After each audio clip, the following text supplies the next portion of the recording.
నేనెంత ప్రయత్నించినా నువ్వు నా చేతికి చిక్కడం లేదు రాధా. అయినా సరే నేను మాత్రం నిన్ను వదలను రాధా, వదలను. నా పంతం నెగ్గించుకోవడానికైనా సరే నిన్ను పట్టుకొని తీరతాను.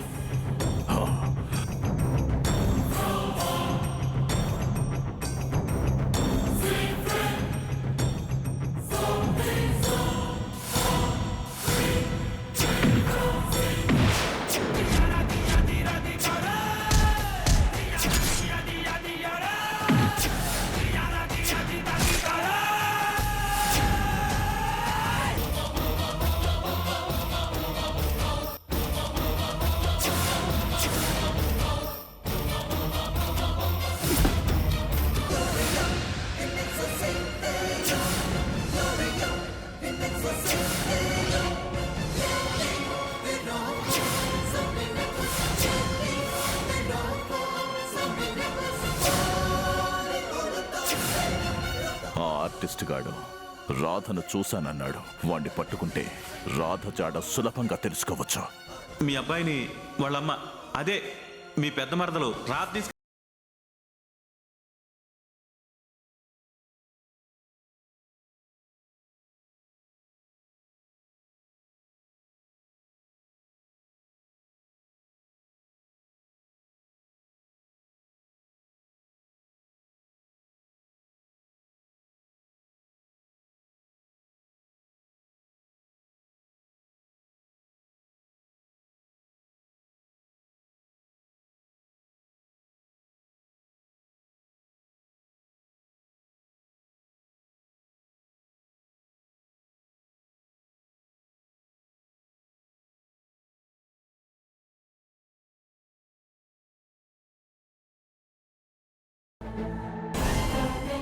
ఒరే సాంబా, ఎక్కడ తెచ్చారా? రండి. అన్నా చెప్పనా? ఆ ఆర్టిస్ట్ గాడు ఎక్కడున్నా సరే వెతికి నా దగ్గరికి తీసుకురండి. అలాగేనా? వెళ్ళండి. రండ్రా.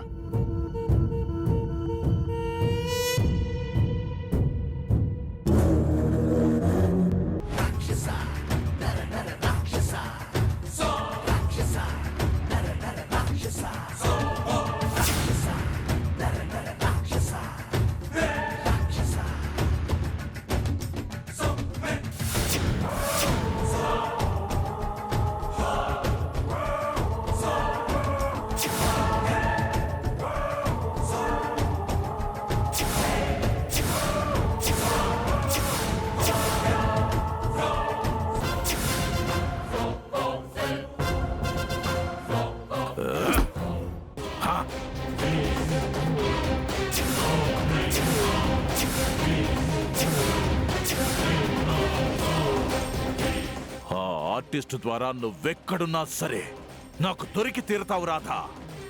తప్పించుకోవడం ఇక నీ తరం కాదు.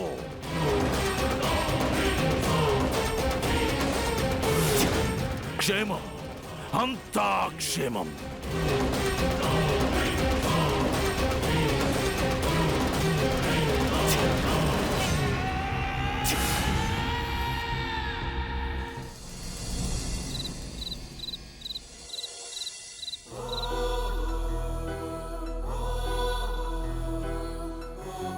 అసలు నువ్వెవరివే నా చెల్లెల విషయంలో జోక్యం చేసుకోవడానికి?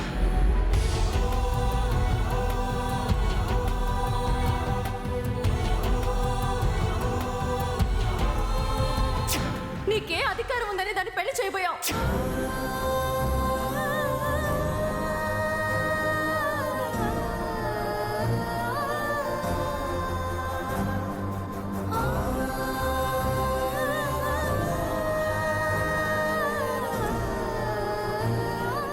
నాకు మాత్రమే చెల్లెలు. ఎందుకంటే నీకిప్పుడు పెళ్ళయింది అంటే నువ్వు వేరే ఇంటికి చెందిన దానివి, నువ్వు పరాయి దానివి. నేను నీపై పెట్టుకున్న నమ్మకాన్ని నువ్వు ఎప్పుడైతే వమ్ము చేసావో అప్పుడే నువ్వు నా దృష్టిలో చచ్చిపోయావు.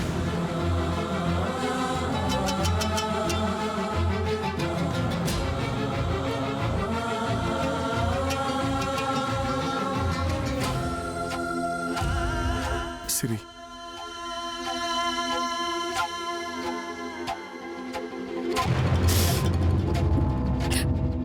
వచ్చిన దగ్గర నుంచి చూస్తున్నాను. జరిగింది తలుచుకుని ఏడుస్తున్నావు. ఇదేం బాలేదు సిరి. అయినా నిన్నన్నదెవరో పరాయి వాళ్ళు కాదు కదా, సొంతం మీ అక్కే అనింది. దానికే అంతలా బాధపడాలా చెప్పు? పరాయి వాళ్ళు అలా అన్నా నేను అంతగా పట్టించుకునే దాన్ని కాదు. నన్ను అర్థం చేసుకునే మా అక్కే. తనకు నాకు ఎలాంటి సంబంధం లేదు. నేను అసలు తన చెల్లెల్లే కాదు పొమ్మంది.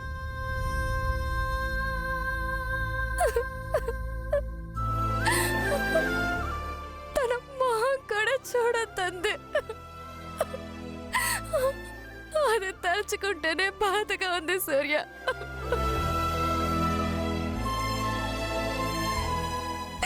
చిన్నప్పటి నుంచి మాకు అమ్మాయి అన్నీ తనే చూసుకుంది.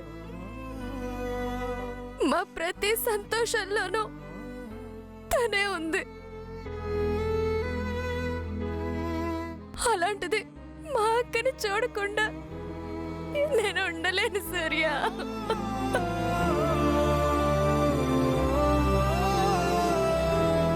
ఇప్పటి వరకు మా వల్ల ఏ ఇబ్బంది వచ్చినా తనెప్పుడు ఇంత కోప్పడలేదు. అలాంటిది ఫస్ట్ టైం నా మొహం చూడటానికే ఇష్టపడినట్టు అసహించుకుంది. అది నేను భరించలేకపోతున్నాను సూర్య. నిజంగా నేను తప్పు చేశాను సూర్య. దేవత లాంటి మా అక్కని నేను బాధ పెట్టాను. నన్ను దేవుడు కూడా క్షమించడం.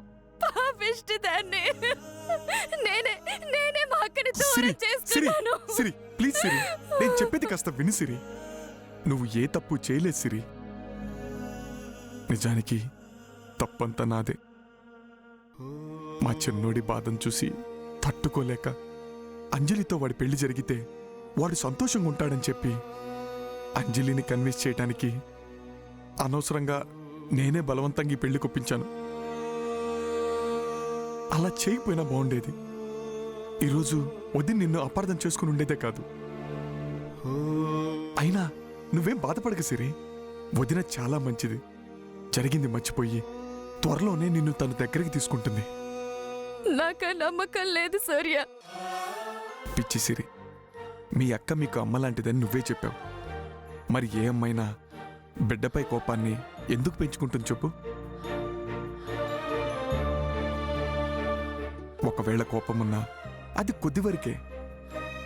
తర్వాత తన బిడ్డని తన దగ్గరికి చేర్చుకుంటుంది. మీ అక్క కూడా అంతే. తను త్వరలోనే నీ తప్పుని మనస్ఫూర్తిగా మన్నిస్తుంది. మళ్ళీ నిన్ను కలుస్తుంది. నాకు ఆ నమ్మకం ఉంది. నమ్ము సిరి. అదే జరిగితే నా అంత అదృష్టవంతురాలు ఇంకొకరుండరు సూర్య.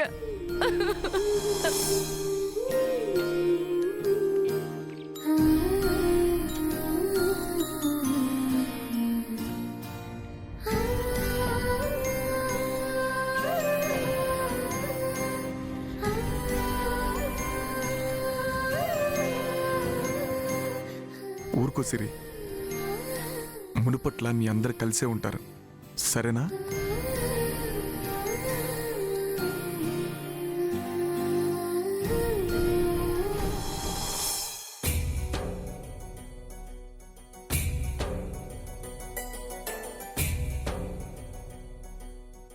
నాకింక లోకంలో ఏముందని, ప్రాణం ఇంకా ఉన్న బ్రతుకేదని, మోచేదెలా ఒంటరి బాధని, కోస్తుంటే ప్రతి గురుతు నా గుండెని, నువ్వంటే నేనని నాకన్నీ నీవని కలలెన్నో కన్నానని, నువ్వింక రావని నిన్ను చూడలేనని నా ఊపిరే ఆపని. ఓహో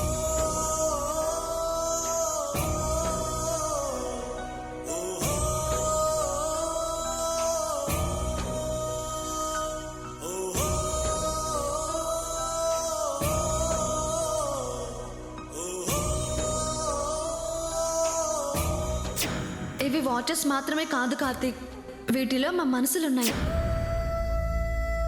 అంజలిని చూడకుండా నేనే ఉండలేకపోతున్నాను. అంజలి అక్కడ ఎలా ఉందో ఏంటో, ఒకసారి తనతో మాట్లాడాలి.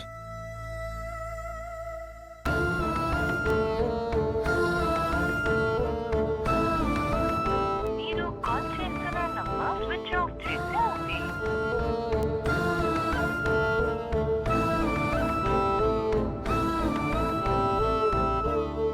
మీరు కాల్ చేస్తున్న నంబర్ స్విచ్ ఆఫ్ చేసి ఉంది.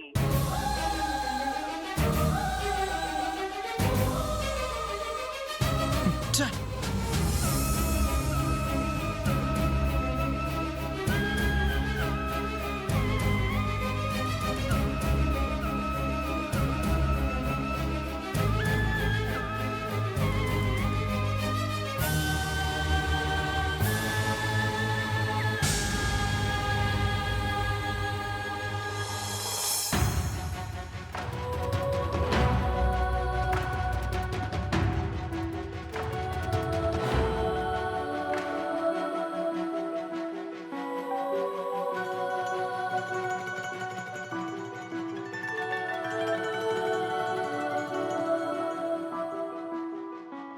నానా కృష్ణ, రేపు ఉదయాన్నే పెళ్లి పనులు పెట్టుకొని ఇక్కడ కూర్చుని ఆలోచిస్తున్నావేంటి నాన్నా? రేపు ఉదయాన్నే పెళ్లి పందిరి గుంజ పాతాలి. ఆలస్యం చేయకుండా పడుకోనన్నా. అవునరా, ఇక వచ్చిపోయే బంధువులతో మన ఇల్లంతా కళకళలాడుతూ ఉంటుంది. నీ పెళ్లి అని తలుచుకుంటుంటేనే మాకెంత సంతోషంగా ఉందో తెలుసా?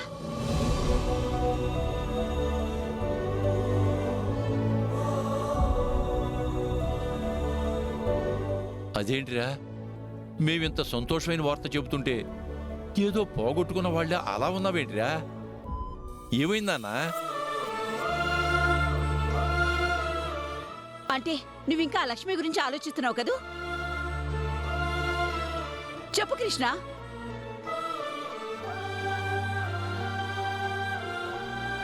అయినా ఏంటత్తయ్య మీరు? బావ కనిపిస్తే చాలు ఆ లక్ష్మి పేరెత్తుతావెందుకు?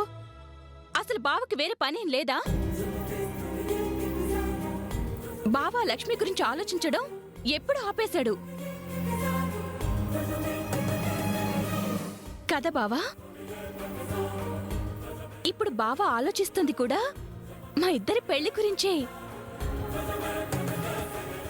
బావా, రేపటి నుంచి మన పెళ్లి పనులు ప్రారంభిస్తున్నారని తెలిసిన దగ్గర నుంచి నాకు ఎంత ఆనందంగా ఉందో తెలుసా?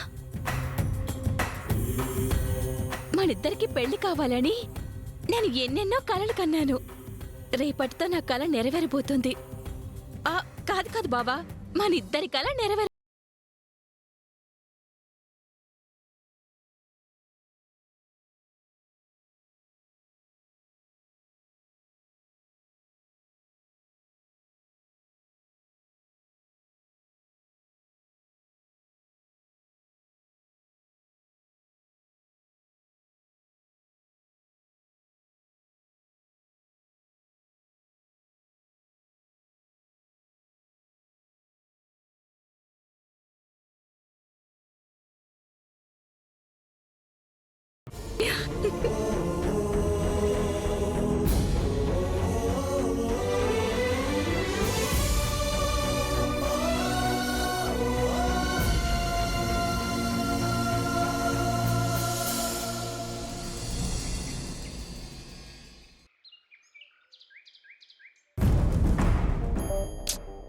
చాట్ ఎక్కడ పెట్టాను?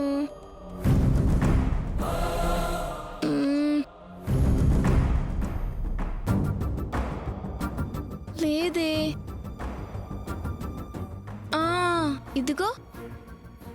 అందట్లేదు. స్టూల్ ఎక్కడుంది?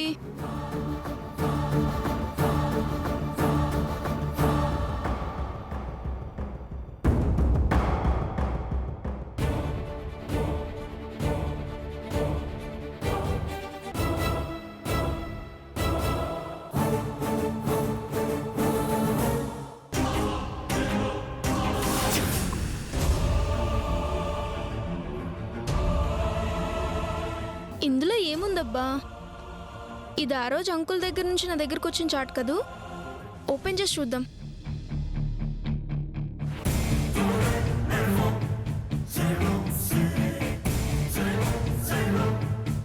హాయ్, నా బొమ్మ చాలా బాగుంది.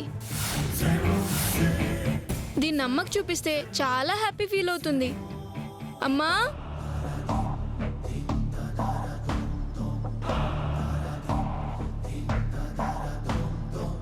అమ్మా, అమ్మా.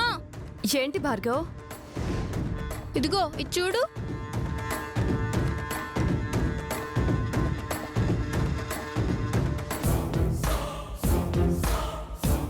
చాలా బాగుంది కదమ్మా. అవునన్నా, అంజలి చాలా బాగా వేసింది. ఇది అంజలి వేసింది కాదు. మరి ఎవరి చేత వేయించో?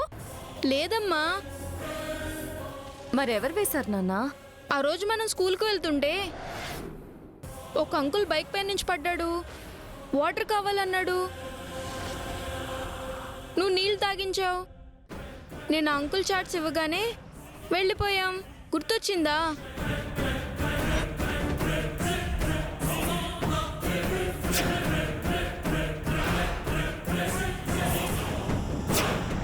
గుర్తొచ్చింది భార్గవ్.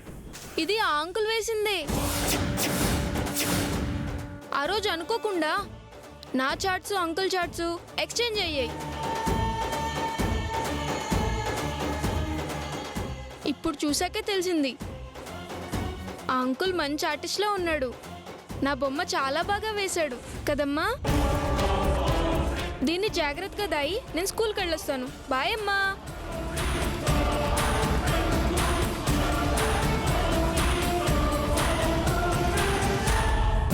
భార్గవ్ ఎవరో తెలియకుండానే తన బొమ్మని గీశాడంటే అతను ఎవరై ఉంటాడు? అసలు భార్గవ్ బొమ్మని గీయాల్సిన అవసరం అతనికేంటి?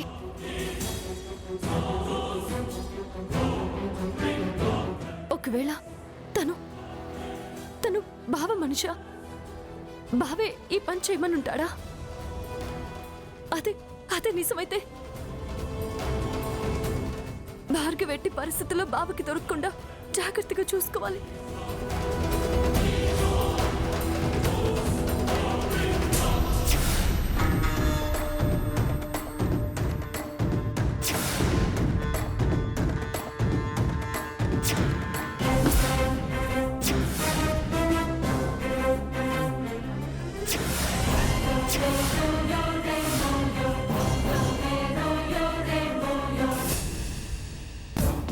నమస్తే అయ్యా. రే, ఆ ఆర్టిస్ట్ని తీసుకురమ్మని చెప్పాను కదరా, మరెక్కడ రావాడు? చెప్పండి, చెప్పు. క్షమించండి అయ్యా, అతని కోసం అంతా వెతికాం కానీ ఎక్కడా కనిపించలేదు. రే, చెత్త వెదవల్లారా, మీరు సరిగ్గా వెతికారా లేక చేతకాక దొరకలేదని చెప్తున్నారా? లేదయ్యా, బాగా వెతికామయ్యా, ఎక్కడా కనిపించలేదయ్యా. రే, కనిపించలేదని మీరు మళ్ళీ వెతకడం మానేశారో చంపేస్తాను. వాడు దొరికేంత వరకు వెతుకుతూనే ఉండండి. వాడిని పట్టుకుంటే నా రాధ ఎక్కడుందో నాకు తెలుస్తుంది. అర్థమైందా? అర్థమైందయ్యా. మీరు చెప్పినట్టుగానే మణికొండ మొత్తం రాధమ్మ పోస్టర్లు అంటించామయ్యా. మంచి పని చేశావు. ఇంకెక్కడైనా రాధమ్మ పోస్టర్లు అంటించమంటారా? చెప్పండి అయ్యా. అవసరం లేదు, కావాలంటే నేనే చెప్తాను. మనం రాధమ్మ ఫోటో పట్టుకొని వెతుకుతున్నా ఇంతవరకు కనిపించలేదు.